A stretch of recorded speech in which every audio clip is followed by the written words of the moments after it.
तर यो हिजोको क्वेसन चाहिँ ड्याङडुङ सल्भ गर्दै हालौँ है त। सो यो अट्याक एन्ड डन मैले डिक्रिप्ट गरेर यसरी अब आयो होइन। अब इन्क्रिप्ट अब यसलाई चाहिँ अब फेरि अब साइफर टेक्स्टदेखि प्लेन टेक्स्टमा कसरी लाने, यसलाई कसरी प्लेन टेक्स्टमा लाने भनेर क्वेसन थियो होइन। सो हाम्रो क्वेसनमा चाहिँ अब यसरी दियो भने चाहिँ इन्क्रिप्टेड टेक्स्ट यो हो भनेर फेन्स स्टेप दिन्छ क्या। सो फेन्स स्टेप दिएपछि पहिला चाहिँ के गर्ने भन्दाखेरि यो फेन्स स्टेप बनाउने होइन। फेन्स स्टेप बनाएपछि चाहिँ के गर्ने भन्दाखेरि यहाँबाट अब लेटरहरू गर्ने। लेटरहरू कतिवटा छ, 1 2 3 4 5 6 7 8 9 10 11 12। अब 12वटा लेटर छ नि त। सो 12वटा लेटरलाई चाहिँ अब सिन्स हामीले अभियसली अब यो इन्क्रिप्ट गर्दाखेरि कसरी लेख्छौँ भन्दाखेरि यो यसरी यसरी यसरी यसरी लेख्छौँ नि त। भन्नुको मतलब अब यो अट्याक एन्ड टाइटन त ए सरी, अट्याक एन्ड डन त अब यसरी ठ्याक्कै यो तल गएर अनि फेरि माथि आएर फेरि तल गएर फेरि माथि आएर फेरि तल गएर माथि आएको छ नि त। सो हामीले 12वटा लेटर चाहिँ कहाँ लेख्ने भनेर चाहिँ पहिला यहाँबाट लेख्नु पर्यो क्या। सो यहाँ एउटा लेटर आउँछ, त्यसपछि यहाँ गएर अर्को लेटर आउँछ, त्यसपछि यहाँ गएर अर्को लेटर आउँछ, त्यसपछि यहाँ गएर अर्को, यहाँ अर्को, भनेको कतिवटा भयो, 1 2 3 4 5 भयो, त्यसपछि 6 7 8 9 10 11 र 12। सो हाम्रो 12वटा लेटर चाहिँ यसरी लेख्छ भनेर हामीले बुझ्यौँ होइन। अनि हामीले इन्क्रिप्ट गर्दा चाहिँ कसरी लेख्छौँ भन्दाखेरि चाहिँ यसरी तल अनि माथि अनि तल अनि माथि यसरी लेख्छौँ नि त। अब डिक्रिप्ट गर्दा चाहिँ कसरी लेख्ने भन्दाखेरि चाहिँ यहाँ इच लेटर चाहिँ पहिला रो वाइज चाहिँ फिल गर्ने क्या। सिन्स यो फर्स्ट रोमा चाहिँ 3टा लेटर आउँछ त्यही भएर यहाँ पहिला के लेख्ने भन्दाखेरि ACD। फर्स्ट रोमा 3टा लेटर आयो, ACD हामीले लेख्यौँ। त्यसपछि के छ, अर्को लेटर TA, अनि यहाँ अर्को लेटर आउँछ के, त्यसपछि यहाँ फेरि अर्को लेटर आउँछ टी, त्यसपछि यहाँ अर्को लेटर आउँछ ए, त्यसपछि यहाँ अर्को लेटर आउँछ एन। सो यहाँसम्म हामीले लेख्यौँ होइन। त्यसपछि चाहिँ के भयो टी, अनि यहाँ यो भएपछि अब लास्ट रो चाहिँ फिलअप गर्ने। लास्टमा के छ, टी ए र डब्लु। सो हामीले चाहिँ इन्क्रिप्ट गर्दाखेरि यसरी भर्थ्यौँ हामीले, डिक्रिप्ट गर्दा चाहिँ रो वाइज भर्ने क्या। तर कतिवटा लेटर कुन रोमा लेख्ने भनेर मैले बुझाइहालेँ कसरी गर्ने भनेर है त। सो अब यहाँ अब डिक्रिप्ट गर्नु, अब फेरि यसलाई अब फेरि अब प्लेन टेक्स्टमा लानु पर्दाखेरि फेरि तलदेखि पढ्ने। सो के छ, ATTA, यहाँ भयो ATTAC, सी, त्यसपछि के छ के, त्यसपछि के छ ए, त्यसपछि के छ टी, त्यसपछि के छ डी, त्यसपछि ए, त्यसपछि डब्लु, त्यसपछि माथि एन गर्दा भयो। अरू अब लेट्स एक्जाम्पलको लागि चाहिँ के लेखौँ भन्दाखेरि क्रिप्टो लेखौँ। फेन्स स्टेप चाहिँ अब 2 भनेर चाहिँ बनाऊँ होइन। सो फेन्स स्टेप 2 हुँदाखेरि चाहिँ पहिला इन्क्रिप्ट गर्दा कसरी गर्ने, CRYPT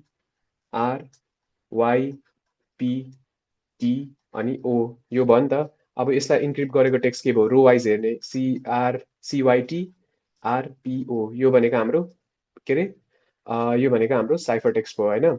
अब यही हामीलाई दिएको छ क्वेसनले, अनि फेन्स स्टेप चाहिँ 2 भनेर दिएको छ भनेर कसरी गर्ने, फेरि यसरी गर्ने। त्यसपछि हामीले कसरी फिलअप गर्छौँ, यसरी यसरी यसरी फिलअप गर्छौँ होइन। अब कुन लेटर कता आउँछ भनेर एकताल हेर्ने। सो यहाँ एउटा आयो, अब कतिवटा लेटर छ गन्ने, 1 2 3 4 5 6, 6वटा भर्नु पर्यो। सो सुरुमा यहाँ आउँछ, त्यसपछि यहाँ आउँछ 2, त्यसपछि 3, त्यसपछि 4, त्यसपछि 5, त्यसपछि 6, भनेपछि माथि 3टा तल 3टा होइन। अब माथि 3टा यो लेखिदिने CYT। डिक्रिप्ट गर्दा रो वाइज भर्ने। अनि त्यसपछि लास्टमा के छ, RPO। अब यसलाई इन्क्रिप्ट, अब यसलाई प्लेन टेक्स्ट कसरी बनाउने भन्दाखेरि फेरि यसरी पढ्ने, तलदेखि माथि पढ्ने। तलदेखि माथि पढ्यो भने के हुन्छ, CRYPTO। ओके, यो चाहिँ अब CRYPTO।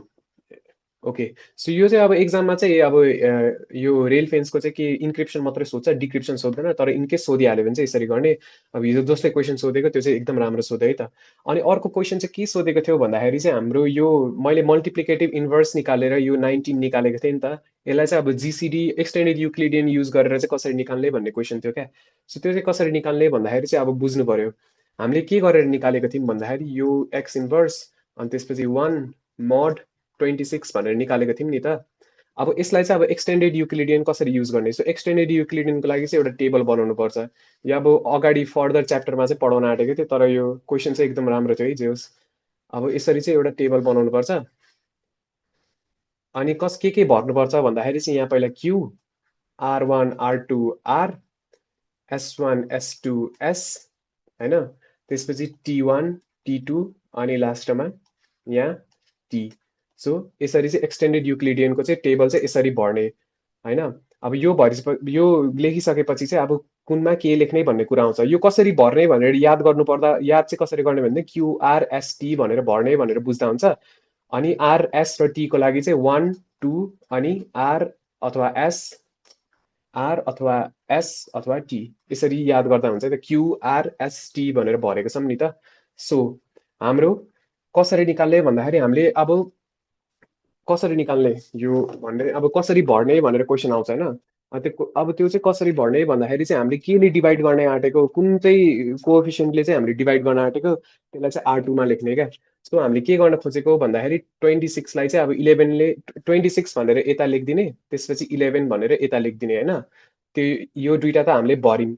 त्यसपछि यो S1 S2 मा के लेख्ने, S1 मा चाहिँ के लेख्ने भन्दाखेरि 1, S2 मा 0 अनि T1 मा चाहिँ के लेख्ने भन्दाखेरि 0 अनि यहाँ चाहिँ 1। ठ्याक्कै उल्टो है, S1 र S2 मा जे लेखेको ठ्याक्कै उल्टो चाहिँ T1 र T2 मा लेख्ने। अब यो R Q S र T मा चाहिँ के भर्ने त्यो अहिले भन्छ है त। सो फर्स्टमा चाहिँ के गर्ने भन्दाखेरि R भनेको रिमाइन्डर, Q भनेको क्वोटिएन्ट हो है त। सो हामीले के गर्नुपर्छ भन्दाखेरि 11 ले चाहिँ 26 लाई अब डिभाइड गर्ने होइन। 11 2 जा 22, रिमाइन्डर कति आयो 4 आयो। सो हाम्रो रिमाइन्डरमा यहाँ 4 अनि क्वोटिएन्टमा चाहिँ हाम्रो यहाँ 2 आउँछ। यो भयो। अब S मा के भर्ने, T मा के भर्ने, यसको लागि चाहिँ के छ भन्दाखेरि एउटा फर्मुला छ है त। सो S भनेको चाहिँ के हो भन्दाखेरि S1 minus Q into S2 होइन। त्यसै गरी T भनेको चाहिँ के हो भन्दाखेरि T1 minus Q into T2, यो भनेको एक्सटेन्डेड युक्लिडियन नै हो है त। सो अब फर्स्ट केसको लागि हेरौँ। फर्स्ट केसमा S को भ्यालु के हुन्छ, S1 भनेको के हो 1, सो 1 माइनस Q भनेको कति हो 2 इन्टु S2 भनेको कति हो 0, सो 1 माइनस 0 भनेको 1 नै हुन्छ होइन। अब T1 भनेको के हो 0 माइनस Q भनेको के हो, हाम्रो क्वेसन के छ 2 छ, सो 2 इन्टु T2 भनेको के छ 1, सो यो चाहिँ -2 हुन्छ। यसरी हामीले भर्यौँ। अब यो भरेपछि सेकेन्ड इटरेसनमा के गर्ने, सेकेन्ड इटरेसनमा के गर्ने भन्दाखेरि R2 को एलिमेन्ट यता लगाइदिने, R को एलिमेन्ट यता लगाइदिने। त्यसै गरी के गर्ने भन्दाखेरि S2 को एलिमेन्ट यता लगाइदिने, S को एलिमेन्ट यता लगाइदिने अनि यहाँ पनि T2 को एलिमेन्ट T1 मा, T को एलिमेन्ट -2 मा। यति गरिसकेपछि फेरि अब 4 ले 11 लाई डिभाइड गर्ने। सो 4 11, 4 1 जा 4, 4 2 जा 8 भनेको कति हुन्छ, रिमाइन्डर 3 आउँछ होइन। सो हाम्रो क्वेसनमा के हो 2, रिमाइन्डर हाम्रो कति छ 3। अब यो भइसकेपछि फेरि S र T भर्नु पर्यो। सो S भनेको के हो S1, सो यो रोको लागि S1 भनेको 0, सो 0 माइनस क्वोटिएन्ट भनेको के हो हाम्रो 2 into S2, S1 minus क्वोटिएन्ट into S2 भयो नि त। सो यसमा चाहिँ 1 आउँछ। अब यो गरेपछि के आउँछ -2 आउँछ, सो यहाँ -2 लेखिदिने। त्यसै गरी T1, सो अब T को लागि भर्नु पर्यो। T भनेको चाहिँ के हुन्छ यो केसको लागि T1 माइनस के हो क्वोटिएन्ट इन्टु T2, सो 2 इन्टु -2 भनेको कति हुन्छ 4 5, यहाँ 5 आउँछ। यति गरिसकेपछि सेम कुरा रिपिट गर्ने। 4 R2 को एलिमेन्ट R1 मा आयो, R को एलिमेन्ट R2 मा आयो, त्यसपछि S2 को एलिमेन्ट S1 मा आयो, S को एलिमेन्ट हाम्रो S2 मा आयो अनि T2 को एलिमेन्ट फेरि T1 मा आयो अनि T को एलिमेन्ट फेरि T2 मा आयो 5 होइन। यो भयो। यो भइसकेपछि अब 3 ले 4 लाई डिभाइड गर्नु पर्यो। सो 3 1 जा 3, रिमाइन्डर कति आयो 1 आयो होइन। सो क्वोटिएन्ट हाम्रो के भयो यहाँ 1 भयो अनि रिमाइन्डर हाम्रो के भयो यहाँ 1 भयो। यो दुइटा भर्यौँ। फेरि S को लागि गरौँ। S भनेको के हो S1, यो केसको लागि S1 के छ 1, सो 1 माइनस क्वोटिएन्ट के छ 1 इन्टु S2 के छ -2 भनेको 2 1 जा 2, त्यसपछि 3, यहाँ 3 आयो होइन। अब T को पालो, यो केसमा T कति छ -2 माइनस 5 इन्टु 1 भनेको कति हुन्छ, यो भनेको -7 हुन्छ। -7 भयो होइन। अब फेरि 3 यता गयो अनि 1 यता आयो होइन। अब 1 ले 3 लाई गर्नु पर्यो। सो 1 3 जा 3 भयो होइन। रिमाइन्डर कति आउँछ 0 आउँछ।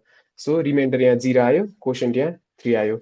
अब यति आइसकेपछि यहाँ रिमाइन्डर 0 आइसकेपछि चाहिँ हामीले के गर्नुपर्छ भन्दाखेरि ठ्याक्कै हाम्रो 11 र 26 कहाँ छ, यो भनेको GCD भनेको के हो, GCD भनेको अब बेसिकली के हो भन्दाखेरि अब GCD अफ 26, 11 भनेको अब 26 डट S सरी।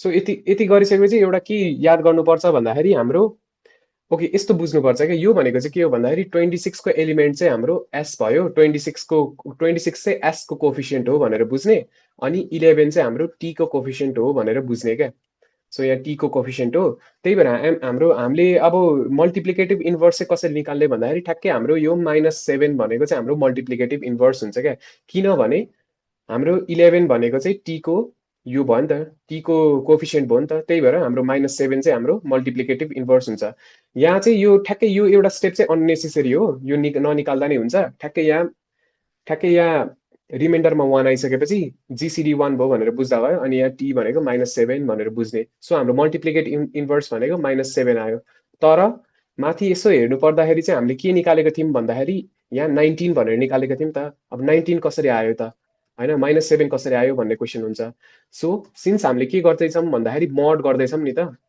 त्यही भएर मैले के भनेको थिएँ हिजो नेगेटिभ नम्बरलाई अब मड गर्नु पर्यो भने ठ्याक्कै 26सँग एड गरिदिने जबसम्म एउटा पोजिटिभ नम्बर आउँदैन सो -7 + 26 भनेको चाहिँ 26 भनेको चाहिँ के हो भन्दाखेरि 19 हुन्छ सो हाम्रो 19 चाहिँ यसरी जिसिडी युज गरेर आउँछ है त यो चाहिँ सोल्युसन हो यो चाहिँ जिसिडी कसरी यो चाहिँ एक्सटेन्डेड युक्लिडियन गरेर कसरी निकाल्ने भन्ने कुरा आउँछ अब क्वेसन आउँदाखेरि अब के गर्ने भन्ने अब कन्फ्युज हुन्छ डिक्रिप्सन गर्दाखेरि अब यो मल्टिप्लिकेटिभ इन्भर्स निकालेर गर्ने कि एक्सटेन्डेड युक्लिडियन निकालेर गर्ने सपोज अब क्वेसनमा सानो सानो नम्बर आएको छ जस्तो 3 आएको छ होइन हाम्रो यो डिटर्मिनेन्टको भ्यालु 3 आएको छ अरे सपोज सो 3 आएको बेला चाहिँ अब हामीलाई यतिकै हेरेर पनि थाहा हुन्छ नि त हामीले मल्टिप्लिकेटिभ इन्भर्स निकाल्दाखेरि 3 9 जा भनेको 27 हो अनि 27 लाई अब 26 ले गर्यौँ भने चाहिँ हाम्रो कति आउँछ भन्दाखेरि 26 1 जा 26 आउँछ रिमाइन्डर 1 आउँछ भनेर सो त्यो त्यस्तो केसेसमा अब ठ्याक्कै यतिकै हेरेर पनि अब लजिक लगाएर अलिकति दिमाग लगाएर क्याल्कुलेट गर्न मिल्छ भने चाहिँ मल्टिप्लिकेटिभ इन्भर्स गर्ने